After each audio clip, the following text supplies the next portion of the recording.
Isidumbu sika Emihle Nyawo sesasitshingwe lapha emahlathini aseMthwalume bude buduze nakubo.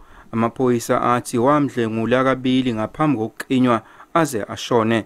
Enkantolo umbulali Unkanyiso Hadebe ubeyikhalela ukuyawachazela inkantolo ukuthi wagcina embulali Emihle ngenxa ukuthi wayithe uzomceba.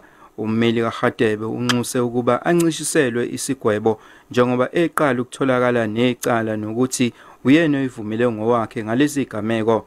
Emgwebo odilikajele abathathu bamacala amabili okudlwengula nelokubulala.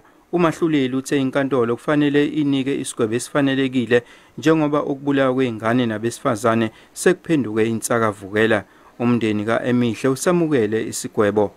Raper ingane yazathi ingane ngizokuceba gogo phezu kwaloko wathatha isinqumo wathi yena wayibulala ngoba ithi izomceba.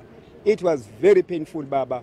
Siyajabula kakhulu ngesinqumo esithathwe inkantolo noma umntwana angasezivuka kodwa kokwami kufanele athole intambo.